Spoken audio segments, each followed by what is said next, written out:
Yo creo que lo que se ha expuesto hoy responde perfectamente a lo que era el título del panel, que eran los instrumentos de transferencia de tecnología, de conocimiento, y que además hemos visto una graduación bastante realista de lo que son estos instrumentos en el conjunto de las economías desarrolladas.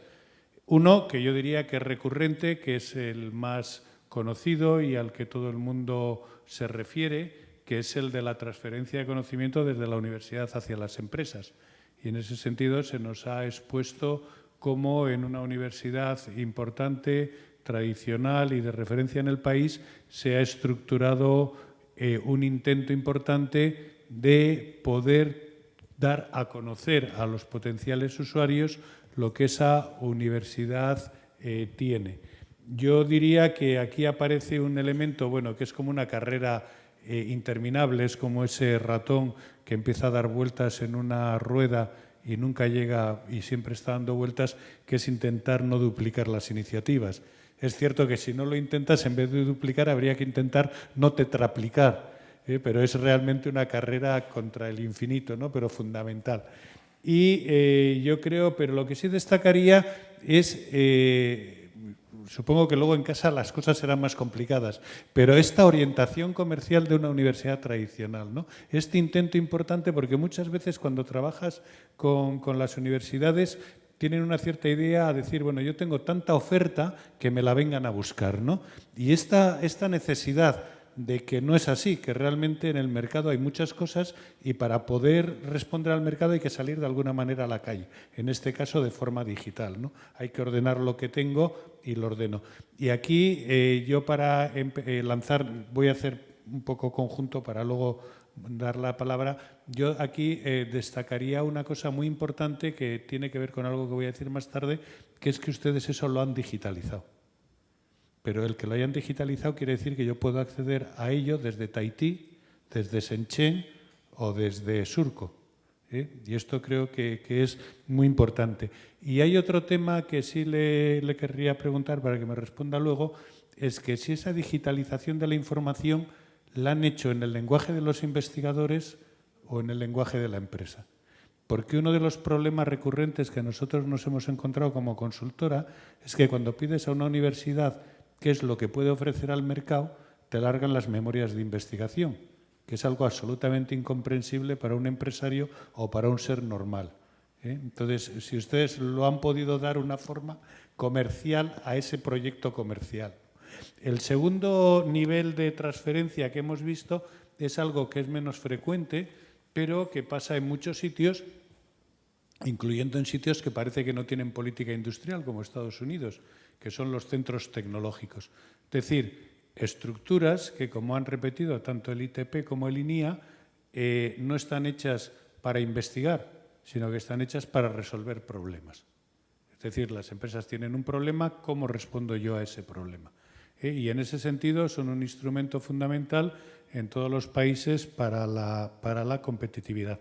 Yo aquí preguntaría una cosa a ambas personas que han intervenido, Jorge y a Carla, que es, yo creo que el INIA ha mostrado una orientación al mercado, el ITP intenta también eso, el INIA ha dado unas cifras.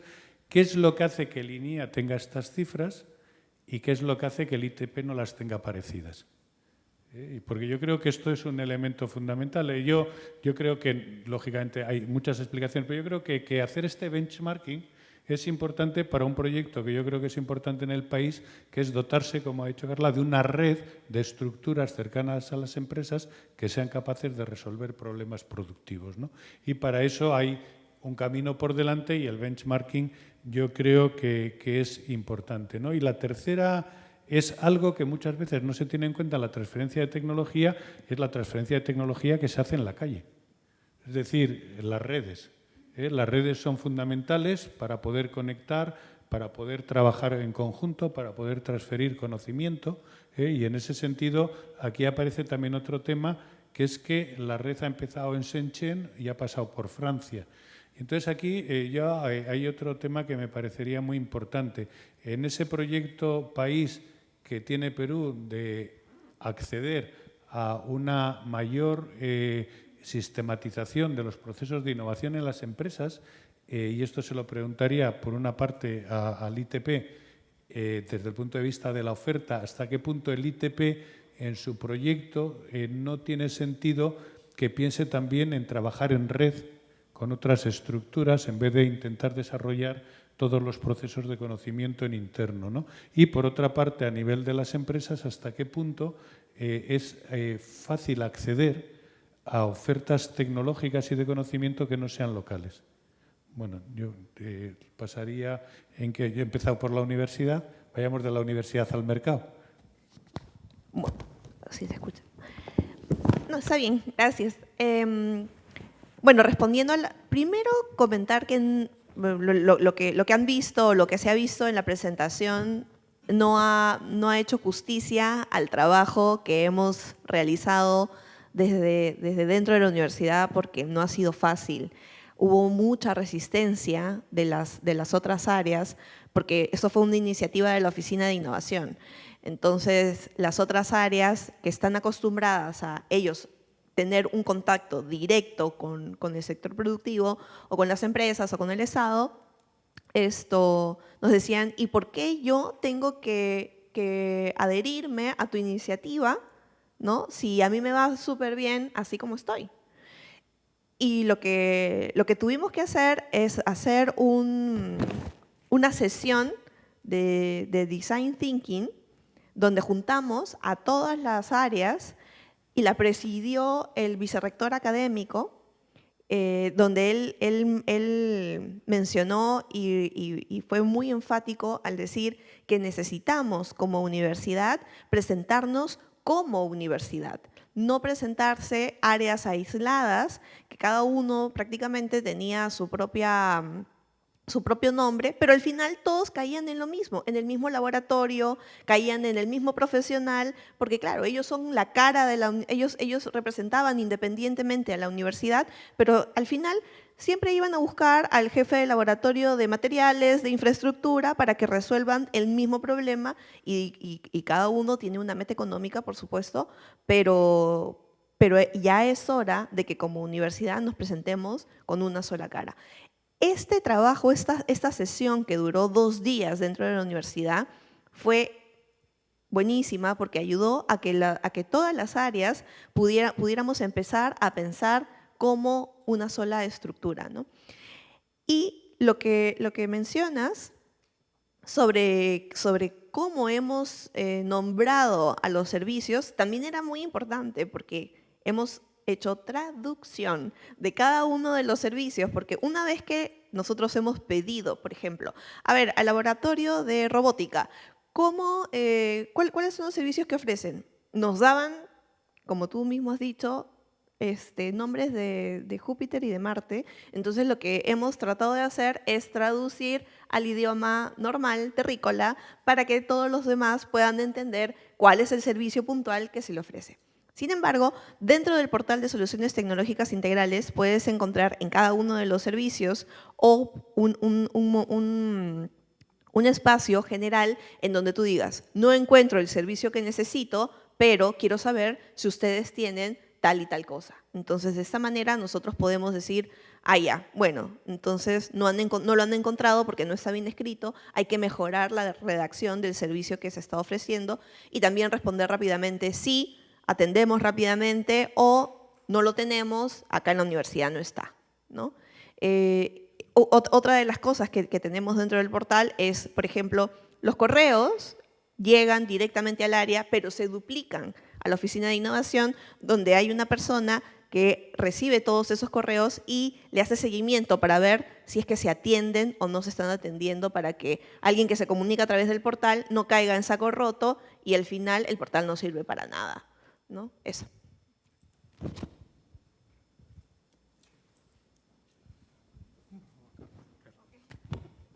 En relación a las articulaciones y a la no duplicación de acciones, efectivamente, como bien lo ha dicho la doctora que me ha antecedido, es difícil a veces encontrar el trabajo en conjunto y de manera articulada. ¿Por qué? inherentemente todos se sienten ser protagonistas. Lo más gracioso es que todos son protagonistas y no pierden ese nivel de protagonismo. Hay que situar en el contexto del conjunto o del contexto del equipo que todos cumplen una función principal y que si esa función no se realiza como tal, el flujo del proceso no logra el objetivo que se quiere, el producto final. Entonces, igual, de la misma manera, como ITP, aún cuesta cambiar este chip de que la red CITE y el ITP son una sola cosa, el ITP y su red CITE. Que la dirección de investigación es la que, digamos, presenta el camino y que esperamos, y así se lo hacemos sentir a los CITES, que ellos son los voceros de la presentación de la problemática. Pero más rico aún es que trabajen en conjunto en la misma zona, porque cada región tiene una problemática diferente, que se puede incluso enfocar de manera diferente en cada lugar.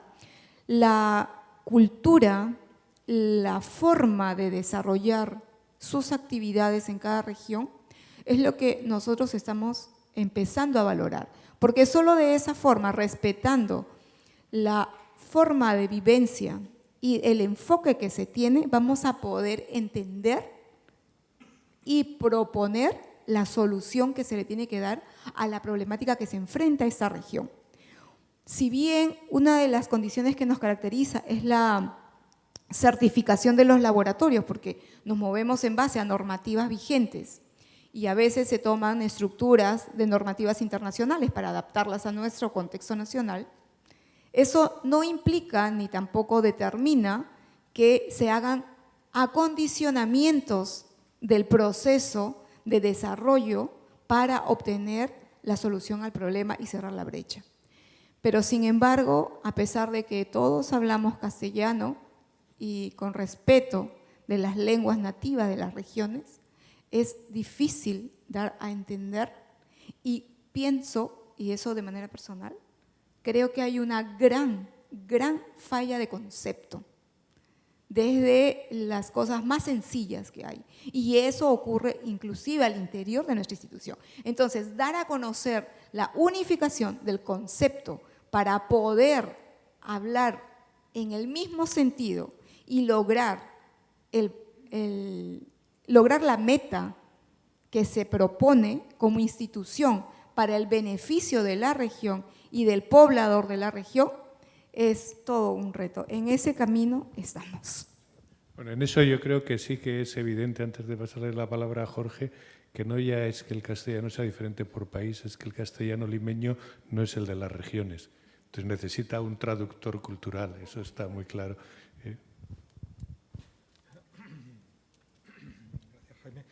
Gracias, Jaime. Yo respondo la pregunta de dónde se originan las cifras de AINIA.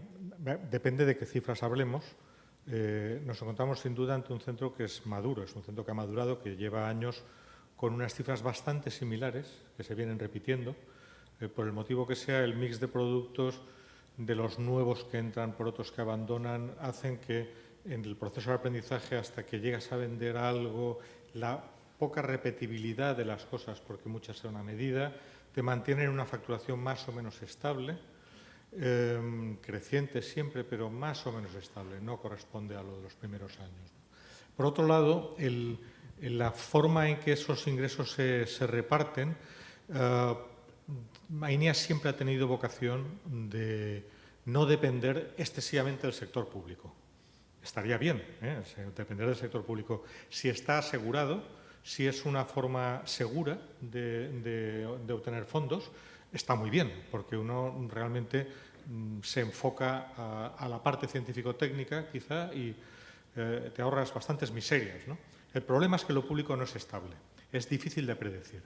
Las políticas cambian y no es bueno estar expuesto a esos vaivenes, de manera que las cifras actuales de estar por encima del 70% del origen de nuestros ingresos en lo privado se originan en la crisis financiera que empezó en 2000. Para nosotros empezó más tarde, para nosotros empezó sobre el 2010, ¿no? Ya nos llegó la onda, estábamos preparados, pero desde luego cambió el paradigma del origen de los ingresos. y ahora no nos apeamos, aunque vuelva a haber dinero público en cantidades importantes, seguimos manteniendo una vocación de lo privado, ¿no? Dicho esto, sí me gustaría apuntar algo al debate precioso sobre la duplicidad. Yo creo que está en cuestión la palabra duplicidad para nosotros. Es difícil separar y decir esto le pertenece a este departamento o a este equipo. Nos obsesiona que la gente colabore, pero es muy difícil decir no, los temas de bio los lleva biotecnología, si están también en otros departamentos. Están en medio ambiente que trabajan con biogás, están en envases que trabajan con plásticos degradables. Es muy difícil decir quién trabaja con data, es muy difícil porque muchos trabajan. En realidad dejamos incluso que haya un cierto nivel de competencia interno que asegura que nadie se duerme demasiado, ¿no? Por tanto, ponemos nuestro esfuerzo más que en evitar esas duplicidades en que los equipos colaboren, que las pongan en común y que cuando hay un objetivo común, todo el que sabe de eso colabore entre sí, ¿no? Es quizá una característica que tenemos también. Bueno, yo voy a hablar respecto a la pregunta de cómo una empresa puede llegar a adaptarse a una de estas oportunidades que se dan cuando viajas al extranjero y luego recibes tanta información. Y justamente eso nos venía pasando, ¿no? Muchas de las empresas que viajaron, cuando regresaron, integraron en sus procedimientos dentro de su empresa alguna de estas actividades que habían encontrado y recogido fuera, ¿no? Y eso amerita también una inversión propia, ¿no? Una inversión del empresario que va a empezar a apostar por algo que vio afuera que funciona, que ya está validado en un mercado internacional o que también tiene un valor que quizás va él en un camino básico, pero luego fortalece con el contacto que hizo, ¿no? Y ahí viene un segundo aspecto, ¿no? La cantidad de contactos que tú puedes lograr con empresas que visitas, con mentorías, con inversionistas, es bastante grande, ¿no? Es bastante amplio cuando vamos a estos congresos y logramos ver de qué manera podemos nosotros seguir desarrollando nuestra industria en el país. Y un tercer aspecto muy importante también es qué pasa cuando estas oportunidades de inversión las manejas dentro de tu ciclo de año empresarial, ¿no? Por ejemplo, el viajar amerita un tiempo, un esfuerzo, una energía, una inversión propia y de qué manera eso va a adecuarse a todo este camino de crecimiento de empresario que tienes, ¿no? Entonces ahí son decisiones importantes que tomar para ver hasta qué nivel uno puede apostar y luego va a encontrar una retribución que quizás no es financiera, pero que sí es una retribución para el crecimiento del negocio de cada empresa, ¿no? Y un quinto aspecto que me parece el más importante, al menos en lo que yo he estado viendo de las empresas que hemos participado, es cómo cuando hemos vuelto, estas redes de contacto nos han generado mayor, productividad. Por ejemplo, el caso de una empresa que cuando gana un concurso afuera, en Perú, y regresa, empiezan ya a llamarlos para hacer consultorías o dar capacitaciones o brindar una especialización de lo que ganó, de lo que le fue otorgado. Esto va a incrementar de alguna manera, abrir una nueva unidad de negocio y lo vi en algunas empresas que empezaron ya a brindar capacitaciones, consultorías del expertise por haber ganado esta premiación, ¿no? Y yo creo que eso sí ha ayudado a que muchas de estas empresas han empezado a abrir el panorama de no solamente hacer desarrollo tecnológico de una forma, sino de esta red de contactos que mencionan, cómo podemos de alguna manera aprovechar en un crecimiento profesional esta red de contactos. Gracias. Bueno, los ponentes van a seguir también en la pausa café, pero antes de la pausa café, si hay alguna pregunta. ¿Las presentaciones van a colgar y dónde? Eso, la organización.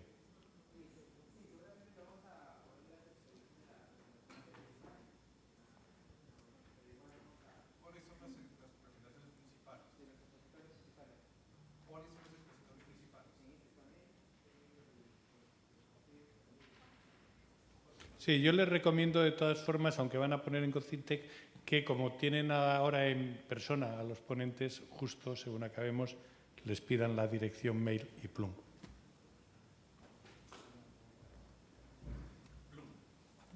se lo mandan, así, chac, clic, en realidad.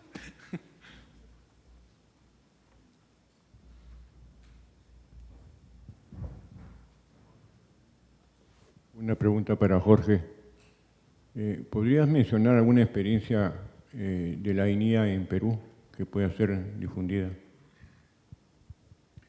A ver, con Perú hemos tenido mucha actividad, en fin, tanta como hemos podido. Empezamos compartiendo el modelo de organizativo, el modelo de centro, con la red de CITES.